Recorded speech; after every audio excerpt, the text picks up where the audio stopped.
महात्मा गांधी इतना बड़ा व्यक्तित्व है कि उनको आसानी से निकालना संभव नहीं है।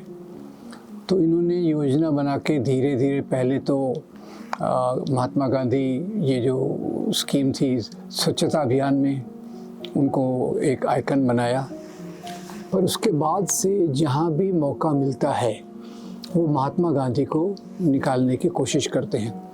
इसके पहले एक बात और बता दूं, आज दुनिया में भारत की जो पहचान है वो ख़ास तौर से एक तो भगवान गौतम बुद्ध और दूसरा महात्मा गांधी की तरफ से है।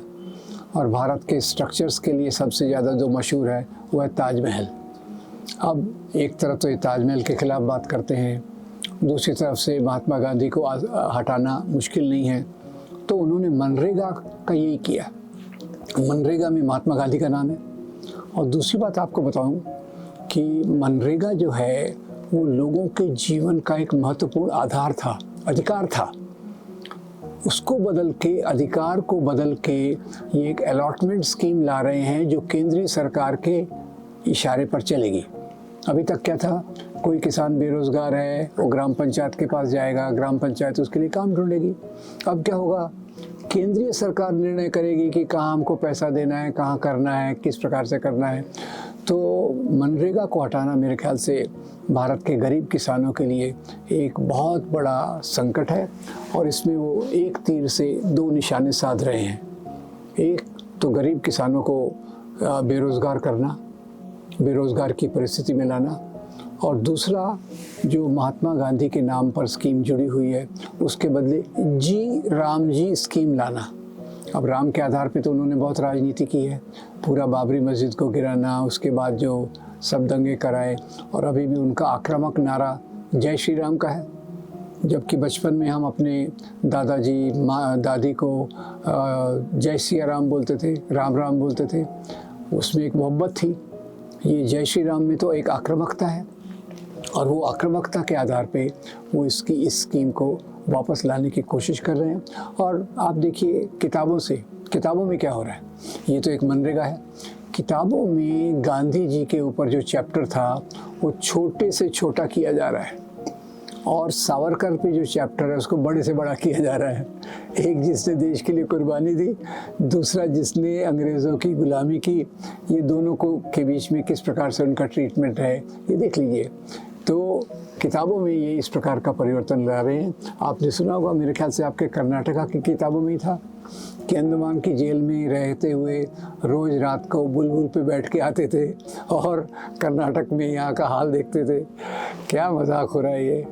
एक जो राष्ट्रपिता है जिसने हमको सत्य का रास्ता दिखाया, अहिंसा का रास्ता दिखाया, देश के सब लोगों को जोड़ा और देश के आज़ादी के लिए उतना ही काम किया, और देश की आज़ादी के लिए जितना काम किया उतना ही काम उन्होंने यहाँ सामाजिक सुधार के लिए भी किया। दलितों के लिए, स्त्रियों के लिए उन्होंने जिस प्रकार की बातें की वो बहुत सराहनीय है। जबकि सावरकर का जो काम था वो पूरी तौर से ये था नफ़रत फैलाने वाला। पर हाँ, यहाँ एक बात, मज़ेदार बात आपको बता दूँ कि ये वैसे तो सावरकर के हिंदू राष्ट्र की विचारधारा के वाहक हैं आज के ये, पर सावरकर ये गाय को खाने में इनको कोई ऑब्जेक्शन नहीं था। वो तो कहते थे गाय एक उपयोगी पशु है, इसको क्यों आप पूजा करते हो, और इसमें कोई समस्या नहीं है। खैर, ये उतनी बात सावरकर की नहीं मानते। पर सावरकर का एक और बात आपको बताऊं, हमारे महाराष्ट्र के जो महान राजा हुए छत्रपति शिवाजी महाराज, एक बार उनकी सेना कल्याण पे आक्रमण करने गई, और जैसे सेनाएं करती हैं, संपत्ति को लूटपाट करती हैं, स्त्रियों को उठा के लाती हैं, तो शिवाजी के महाराज की सेना भी एक कल्याण के मुसलमान सूबेदार की सुंदर पुत्रवधू, डॉटर इन लॉ को उठा कर ले आए। और उन्होंने शिवाजी महाराज को भेंट के रूप में कहा। उन्होंने कहा, महाराज हम आपके लिए गिफ्ट लाए हैं, भेंट लाए हैं। शिवाजी महाराज नाराज़ हो गए और उन्होंने कहा, ये मेरी माँ के समान है, इसको आप जहाँ से भी उठा के लाए हो उसको वापस करो। अब इस घटना के बारे में सावरकर क्या लिखते हैं?